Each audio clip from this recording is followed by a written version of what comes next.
Start. Pahalgam हमले की निंदा करते हुए अफ़गानिस्तान की तालिबान सरकार ने जो बयान जारी किया वो चौंकाने वाला था। स्टॉप।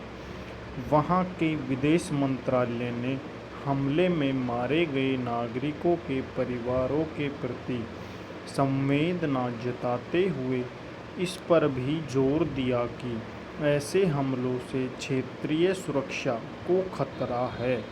स्टॉप। पाकिस्तान में आतंकवादियों के आकाओं की भी निंदा की गई। स्टॉप। यह पाकिस्तान से तालिबान के बढ़ते अलगाव का पहला संकेत नहीं है। स्टॉप। वास्तव में पिछले साल के अंत तक दोनों के संबंध इतने खराब हो गए थे कि अफ़गानिस्तान के लिए पाकिस्तान के विशेष प्रतिनिधि मोहम्मद सादिक खान तनाव कम करने के लिए वरिष्ठ तालिबान नेताओं से बातचीत करने के लिए काबुल गए थे। स्टॉप। लेकिन तभी 24 दिसंबर को पाकिस्तान वायुसेना ने अफ़गानिस्तान के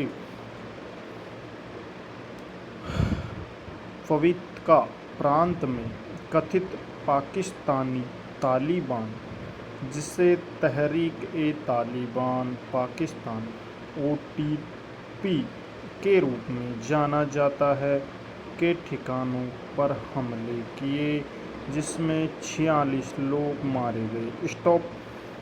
इस हमले को 21 दिसंबर को TTP के हमले का प्रतिशोध माना गया जिसमें 16 पाकिस्तानी सैनिक मारे गए थे। Stop para.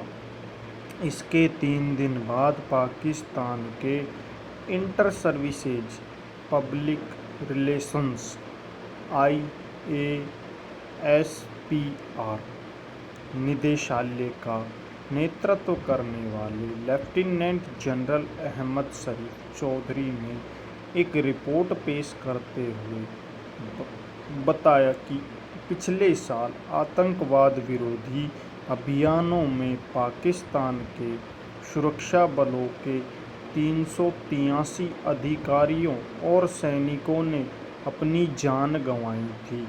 उन्होंने यह भी दावा किया कि खुफिया सूचनाओं के आधार पर लगभग 6000 अभियानों में TTP के सदस्यों सहित लगभग 925 आतंकवादियों को मार गिराया था।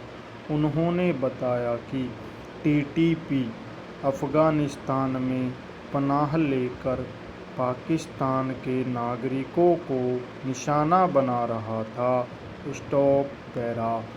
यह बयान विडंबना से भरा था क्योंकि अफ़गान तालिबान और उससे जुड़े हक्कानी नेटवर्क को पिछली अफ़गान सरकार और अमेरिकी सेना के खिलाफ रसद, सैन्य और नैतिक समर्थन प्राप्त करने का पाकिस्तान का लंबा इतिहास रहा है। स्टॉप। इसका अंत 2021 में अफ़गानिस्तान में तालिबान की सत्ता में वापसी के रूप में कुछ हुआ। स्टॉप। कुछ ही सालों में विदेश नीतियाँ में कितना फ़र्क आ जाता है। स्टॉप। यहाँ यह ध्यान देने योग्य है कि भारत आधिकारिक तौर पर तालिबान को अफ़गान लोगों का प्रतिनिधित्व करने के रूप में मान्यता नहीं देता है। Stop para. जब अफ़गानिस्तान के रक्षा मंत्रालय ने पाकिस्तान के अंदर कई स्थानों पर हमलों की घोषणा करते हुए इसकी जिम्मेदारी ली तो टकराव और बढ़ गया। स्टॉप। दिलचस्प बात यह है कि अफ़गान सरकार ने स्पष्ट रूप से यह स्वीकार करने से परहेज किया कि वह पाकिस्तानी क्षेत्र को निशाना बना रही थी। स्टॉप। इसके बजाय उसने कहा कि हमले एक काल्पनिक रेखा से परे किए जा रहे थे। स्टॉप।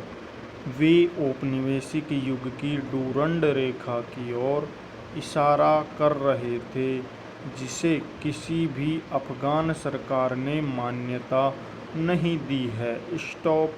यह 2640 किलोमीटर लंबी अफगानिस्तान पाकिस्तान सीमा रेखा है। Stop para. इसके बाद से हालात शांत होते दिखे हैं, लेकिन जाहिर है कि पाकिस्तान का अब अफगानिस्तान पर पहले जैसा प्रभाव नहीं रह गया है। स्टॉप।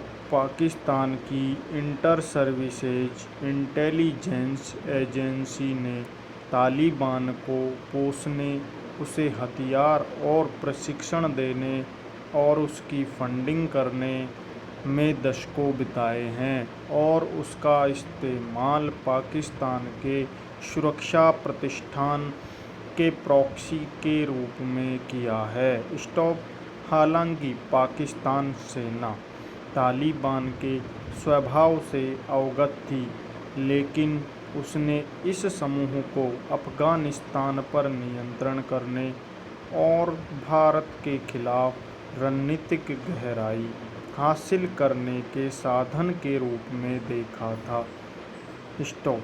यही कारण था कि 2021 में जब अफगान तालिबान ने काबुल पर कब्जा किया तो पाकिस्तान ने खुलेआम खुशी मनाई थी। Stop para. लेकिन तालिबान के रूप में पाकिस्तान ने एक भस्मासुर रच दिया है, जो अब उसके नियंत्रण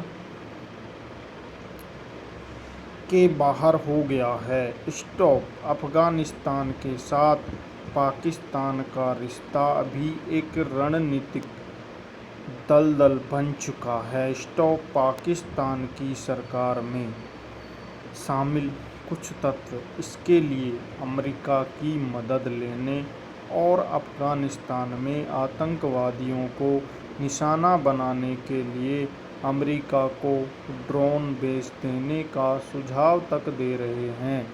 स्टॉप। यह विचार ही अपने आप में बेतुका है कि अमेरिकी ड्रोन पाकिस्तान को अफगानिस्तान में अपनी स्वयं की अमेरिकी विरोधी नीतियों से पैदा हुए विद्रोह का सामना करने में मदद करेंगे। स्टॉप। सेना प्रमुख आसिम मुनीर ने अपने मुल्क की रणनीतिक उलझन के प्रतीक हैं।